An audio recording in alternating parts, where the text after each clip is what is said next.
Dans cette capsule, vous allez découvrir une nouvelle fonction de référence. En seconde, vous avez découvert la fonction carré et les fonctions du second degré, ainsi que la fonction inverse et les fonctions homographiques. En première, nous venons d'étudier la fonction racine carrée. Je vais maintenant vous présenter la fonction valeur absolue. Avant d'écrire la leçon, je vais vous expliquer ce qu'est la valeur absolue d'un nombre sur des exemples. On appelle valeur absolue d'un nombre la distance entre ce nombre et 0. Considérons alors un axe gradué. Je vous demande quelle est la distance entre le nombre moins 3 et l'origine. Cette distance vaut 3. On note alors de la manière suivante, valeur absolue de moins 3 égale à 3. De même, quelle est la distance entre 2,5 et l'origine? Cette distance vaut 2,5. On note alors valeur absolue de 2,5 égale à 2,5.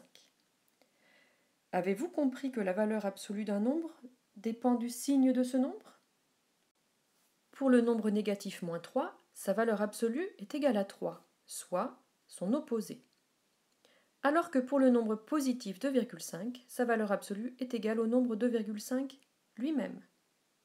D'une manière générale, on aura valeur absolue de x égale à x si x est un nombre positif ou nul, et valeur absolue de x égale à moins x, soit son opposé, si x est un nombre négatif. Vous pouvez maintenant prendre en note la suite de la leçon dans votre cahier de cours. Définition, soit x un nombre réel. On appelle valeur absolue de x et on note valeur absolue de x la distance entre x et 0 sur une droite graduée de repère OI. Cela signifie que valeur absolue de x est égale à x si x est un nombre positif ou nul, et valeur absolue de x est égale à moins x si x est un nombre négatif.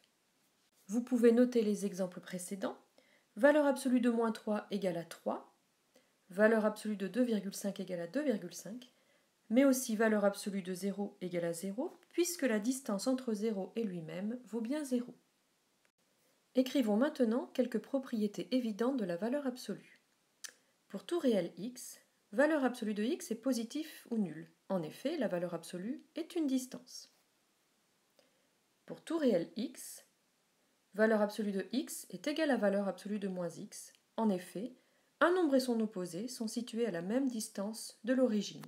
Ils ont donc la même valeur absolue. De manière générale, nous allons maintenant étudier la fonction valeur absolue, qui transforme un nombre x en sa valeur absolue. Notons la propriété suivante. La fonction valeur absolue est la fonction f définie sur R par f de x égale à valeur absolue de x. Alors, la fonction valeur absolue est strictement décroissante sur moins l'infini 0 et strictement croissante sur 0 plus l'infini. La démonstration de cette propriété est simple. Je vous rappelle que valeur absolue de x est égale à moins x pour x négatif et x pour x positif. Mais alors, sur moins l'infini 0, on a f de x égale à moins x, et la fonction f coïncide avec une fonction affine décroissante, car de coefficient directeur négatif. Et sur 0 plus l'infini, on a f de x égale à x, la fonction f coïncide avec une fonction affine croissante, car de coefficient directeur positif. Ceci termine la démonstration, et nous pouvons résumer ces résultats dans un tableau de variation. Voici le tableau de variation de la fonction valeur absolue que je vous demande de recopier à la suite dans votre leçon. Nous allons maintenant nous intéresser à la représentation graphique de la fonction valeur absolue. Vous allez maintenant construire la courbe représentative de la fonction valeur absolue sur votre cahier. En calculant des images, nous allons placer dans un repère quelques points de cette courbe. Par exemple, valeur absolue de 1 égale à 1. Cela donne le point de coordonnées 1, 1. Valeur absolue de 2 égale à 2. Valeur absolue de 3 égale à 3, etc. Donc, sur 0 plus l'infini, valeur absolue de x égale à x, donc la courbe représentative est une portion de la droite d'équation y égale à x. Faisons de même pour les nombres négatifs. Valeur absolue de moins 1 est égale à 1. Valeur absolue de moins 2 est égale à 2, etc. Voici donc la courbe représentative de la fonction valeur absolue sur R tout entier. Terminons maintenant avec 2 exercices. Vous pouvez, si vous le souhaitez, les copier en exemple dans votre cours. Essayons d'écrire sans valeur absolue les nombres suivants. Valeur absolue de pi-3 et valeur absolue de pi-4. Vous pouvez mettre en pause pour y réfléchir. Voici la solution. Comme pi a pour valeur approchée 3,14, alors pi-3 est positif. Et donc, valeur absolue de pi-3 est égale à pi-3 lui-même. Par contre, comme pi est plus petit que 4, pi-4 est négatif. Et donc, valeur absolue de pi-4 est égale à l'opposé de pi-4, c'est-à-dire moins pi plus 4. Terminons par un dernier exercice. Vous pouvez mettre en pause pour y réfléchir tout seul.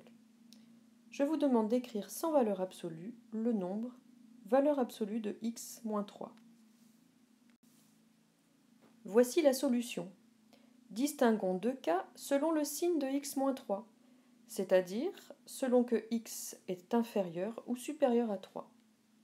Si x est supérieur à 3, alors x-3 est de signe positif, donc valeur absolue de x-3 est égale à x-3 lui-même. Si x est inférieur à 3, alors x-3 est négatif, et valeur absolue de x-3 est égale à l'opposé de x-3, soit moins x plus 3. Et voilà, ainsi se termine cette leçon sur la valeur absolue. N'hésitez pas à l'écouter une deuxième fois si besoin. Et vous pouvez poser vos questions en commentaire sur YouTube ou en classe la prochaine fois que l'on se voit. À bientôt!